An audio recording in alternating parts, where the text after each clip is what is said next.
Hello! Hello! 11. kord. Sina oled ju ka see legendaarne vend, kes on algusest saati. Kas Kuuldi on kõvem vend kui Kaarel Kose? Ma ei tea. Ma ei tea, kas ma olen kõikidel olnud. Võib-olla mõni vahele jäänud, ma ei ole kindel. Ma ei ole nagu linnuksi kuskile teinud, aga sul võib õigus olla. No kui mitte kõigil, siis ikkagi enamustel oled sa olnud. Sul on olnud, te olete Kaarel Kosega koos olnud ringis ja siis õhtut juhtinud. Nüüd on see pigem läinud niimoodi, et Kaarli lükkasid ringist välja. Me võib-olla teeme neid asju niimoodi, nagu parem on. Et sa oled parem mees ikkagi tahad öelda? Ei, ma absoluutselt ei taha öelda, et ma Kaarlist millegipärast parem olen, aga lihtsalt temal tulevad võib-olla mõned asjad paremini välja. See, ütleme, kommenteerimise osa kindlasti on temal parem, sest et ta on spordivõistlusi varem kommenteerinud ka ja tal on selles osas nagu väga lai silmaring ja väga hea mälu. Et ma arvan, et ta on väga õige mees seda tegema, koos siis mõne sellise päris sportlasega. Me vestlesime, ta peab hakkama naiste käest vabandust paluma. Meil oli päev tagasi, oli üks mats ja meenutus, ta ei olnud kindel, kas see oli Sigrid Kappanen või Astrid Joanna Krents. Nii et selle mäluga ta on 50, sa oled aasta noorem. Kas asi võib olla selles, et seal kaamera ikkagi armastab seda nooremat meest? Ma ei tea, võib olla. Peab kaamera käest küsima. Aga võib-olla see on selline, ma arvan, selline inimlik eksimine, sest et ega seda infot on palju ka ja tead ausalt öeldes, ega mul on endal ka, ütleme niimoodi, et kuigi ma olen maru palju nendel üritustel käinud ja nende sportlastega kokku puutunud ja saad aru, ega mul on ka ikkagi pea on täiesti sassis ja neid nimesid on nii palju ja nad vahelduvad ja et eks seal segadust ikka tekib, et pea peab selge olema ja väike spikker peab ees olema, et siis on kõik nagu meeles. Aga muide, Kaarli kohta ma ütlen nii palju ka, et ega me kunagi käisime Kevin Renno trennis Kaarliga koos ja me oleme temaga ka päris palju nagu sparrinud koos. Kes tuupi sai? Ma ei tea, võtta seal eks meil mõlemal olid omad nagu mingisugused paremad küljed. Ütleme nii, et Kaarlil oli väga valus ja raske jalalöök, aga minu nagu pluss oli see, et Kaarel ei saanud mulle väga lähedale, et ma nagu suutsin maru hästi kogu aeg tema eest põigelda ja distantsi hoida, et seda ta nagu ma mäletan, ta ütles, et mulle nagu ligi pääseda oli maru keeruline nagu. Kuule, aga nüüd õhtujuhi ameti juurde ka avame natukene neid kaarte, et loomulikult peamise töö teevad ära need sportlased, kes sinna ringi lähevad, aga ainult sportlastest selleks ei piisa, et sünniksid kangelased. Selle sündmuse juures taustal töötab ju väga palju inimesi. Üks nendest töödest on sinu käes, seesama spikker. Sinul on võimalus tegelikult neid sportlasi tõsta siis kõrgemale kangelase tasemele ka. Kuidas sa valmistud selleks? Eks need, kui muide nii palju ütlen ette, et see laupäev mina ei ole ringis, sa võib-olla juba tead, aga see selleks, muidugi eks see sportlane, kes sinna ringi tuleb, tema on ikkagi nagu kogu selle õhtu staar, kõige suurem staar ja see, et ta peale selle, et kes ta on ja mida ta teeb, peale selle, et ta paistaks nii-öelda veel rohkem silma ja tuleks esile tegelikult selle jaoks, ma arvan, töötavad kõik need inimesed, kes selle üritusega seal seotud on. Alates, ma ei tea, sellest mehest, kes paneb selle tema ringi tulemise muusika peale ja lõpetades siis minuga seal ringis, kes ta siis välja kuulutab ja ütleme pärast siis juhul ka, kui on ta võidu saavutanud, siis ütleme teda jälle seal nii-öelda kõigile presenteerib ja võib-olla talle ka paar küsimust esitab. Nii et tegelikult tema teeb selle raske töö ära, aga tema selja taga on väga palju inimesi, kes teevad ja annavad oma panuse ka selleks, et ta säraks veel rohkem. Sa oled võitlussporti ikkagi tegelikult justkui sisse kirjutatud, et me oleme täna ka siin T1 keskuses, sa oled jälle kohal, sa juhatad näidistrenne, siis sa kutsud inimesi laupäeval siis toimuvale Tallinna Tondiraba jäähallis toimuvale liigile. Sinu ja võitlusspordi vahel ikkagi on see võrdusmärk, kas see tekkis siis seal samas trennides kunagi, et sa said aru, mis asi see on, mis sulle meeldib selle võitlusspordi juures, sa võiksid ju praegu kodus pikutada diivani peal, jah? Ja tegelikult sa ütlesid väga õigesti, et sealt trennist see tegelikult alguse saigi. Et noh, mina üldsegi tegelikult puutusin nagu sellega siis tõsisemalt kokku tegelikult juba üsna nagu hilises vanuses, et kuigi ma kunagi natuke nooremana Tartus ka pisut boksiga tegelesin, aga see oli väga lühikest aega. Et eks sealt ja tegelikult ütleme see huvi nagu süvenes oluliselt, sellepärast et sa olid kogu aeg nagu selles keskkonnas, tegid trenni koos, ütleme, teiste sportlastega, kelle seas ei olnud ainult selliseid, ütleme, amatööre nagu sa ise, aga selliseid, ütleme, võistlejaid. No ja treenerina, Kevin Renno, maailmameister, eks? Jaa, absoluutselt. Treenerid on nii-öelda kõige suuremad nagu eeskujud seal ja seda enam kui näiteks Kevin tõi esmakordselt Feti siia Eestisse treenima, et see oli juba nagu kõigile trennis käijatele, mina olin ka, kusjuures sellel ajal just käisin Kevin Renno trennis, kui Fett sinna trenni tuli andma, et see oli kõikide juba sportlaste jaoks nagu ka selline suur asi, et sul tuleb nagu Tai-maalt nagu päris nagu Tai-boksiga tegelenud terve eluaeg täisprofessionaal nagu tuleb sulle trenni andma, et see on minu arust ta muidugi lammutab ikkagi need harrastajad ka, ta seal väga vahet ei tee. Ja, ei, selles suhtes, et need Tai kuningriigi sportlased ja treenerid, nende lihtsalt see number, mis neil seal taga on, kui palju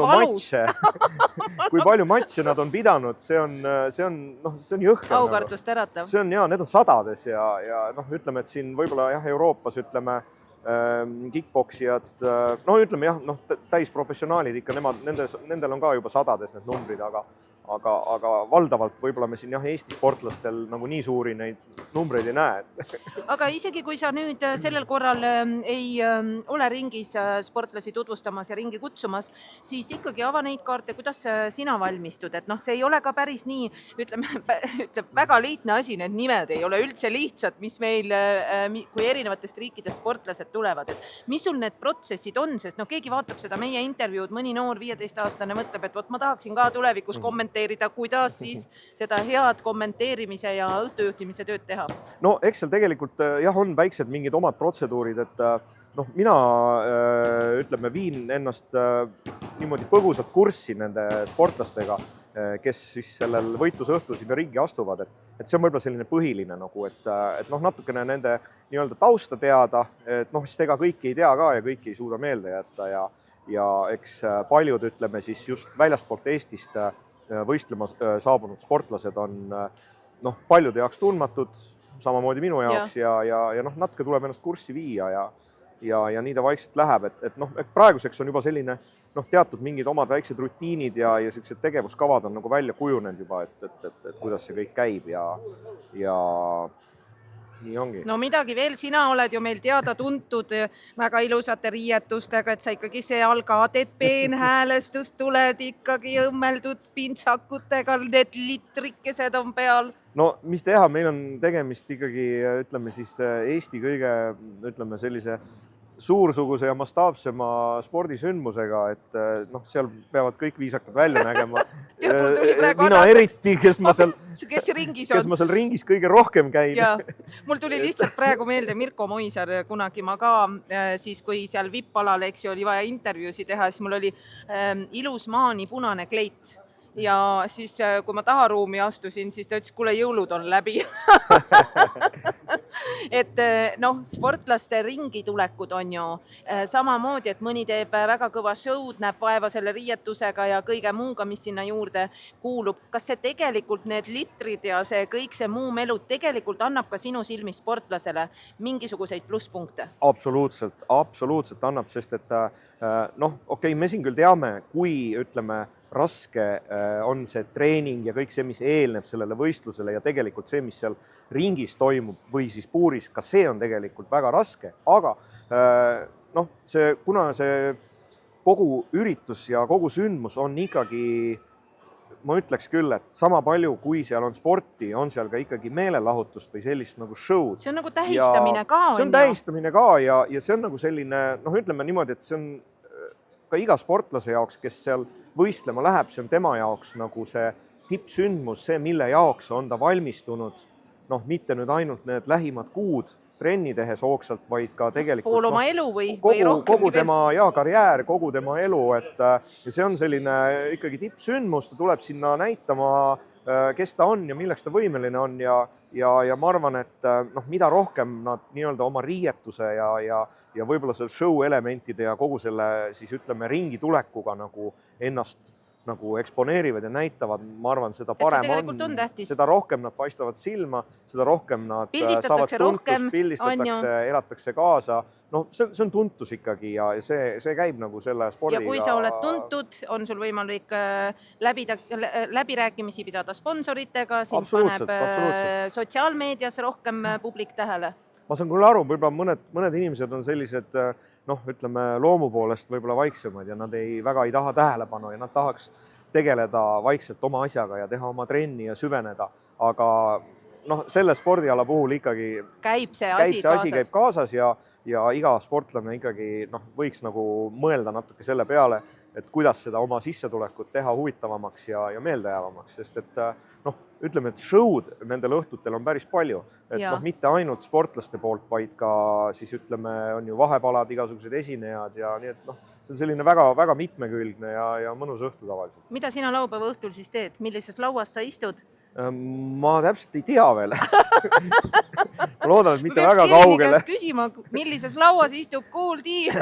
No ei ole hullu selles suhtes. Üles otsida. Ei ole hullu selles suhtes, et noh, näeb ilusti igalt poolt, nii et sellepärast ei pea muretsema, et midagi nägemata jääb. Aga nüüd lõpuosasse siia. Kevin ongi siin kõrval. Millises lauas istub Kool D ja mis ta roll on, ta ütleb, ta ei tea. Ja, aga ma ei tea, kus ta laud täpselt asub, aga ilmselt kõige paremas kohas. Ilmselt. Tuli kinnitus praegu siit kaamera kõrvalt, et istub peakorraldajaga ühes lauas, nii et me kontrollime selle järgi ka ja loodame, et tal on siis ikkagi sama kiftid litritega riided seljas. Lõpetuseks siia osasse. Võtame kokku 11 korda liigi. Algus, kui oli esimene, iga korraldamine on ju alguses üsna rabe, juhtub igasuguseid asju. Täna võib öelda, et Kevin käib ringi rahuliku südamega, tiim on tal hea, ta tunneb, et ta saab päriselt olla ka siin näiteks kohal, ei pea veel viimasel hetkel tirima või tassima mingeid asju. Milliseid muutusi näed sina? No ma näen kõige peamiselt ikkagi seda, et kogu see üritus on nagu selles suhtes nagu ta on nagu kuidagi nagu sujuvalt paika loksunud. Noh, 11. kord ka juba, see tähendab seda, et eks ole piisavalt tehtud, nähtud ja noh, eks ikka on selliseid mingisuguseid raskusi on alati ette tulnud ja eks see ongi, see 11. kord on juba nii suur number, et juba asi on tõsine ja noh, kogemust juba on, et seda on nagu näha, et see show läheb iga korraga nagu paremaks ja töötab kõik õlitatult ja perfektselt, et seda on nagu hea tõdeda. Ja noh, nagu Kaarel Kosega, võtame siis sinult ka 5 põhjust, miks laupäeval kohale tulla. Tema muidugi tööd ei tee, luusib, aga istub VIP-lauas ja ütleb teistele 5 põhjust, miks tulla laupäeval Tallinna Tondirabasse. No ütleme niimoodi, et üks põhiline põhjus on see, et kui sa oled võitlusspordi huviline, siis see on üks aastas toimuvatest kõige tähtsamatest üritustest, kuhu tulla. Teiseks, kui sulle meeldib show, noh, ütleme selline tõeline korralik show, sulle meeldib väljas käia, siis see on põhjus, kus seda saab.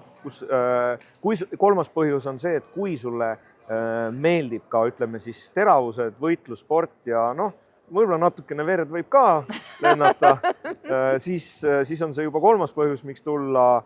4. põhjus on see, et saab kodust välja tulla. Ja 5. põhjus on see, et saab inimeste sekka tulla. Saab inimeste sekka. Ja no peab ütlema, et kui on võimalus, VIP-lauad on veel eriti äge võimalus, lööd ennast natuke üles, võtad sõbrad kaasa või perekonna kaasa ja ütleme nii, et see on selline üldkokkuvõttes võib öelda, et selline mõnus viis veeta laupäeva õhtu. Aitäh! Jaa, palun. Kuule, suurepärane. 49 ja ei teagi, kes parem on, kas Kaarel Kose või Kool D. Laupäeval äkki selgub. No vaatame.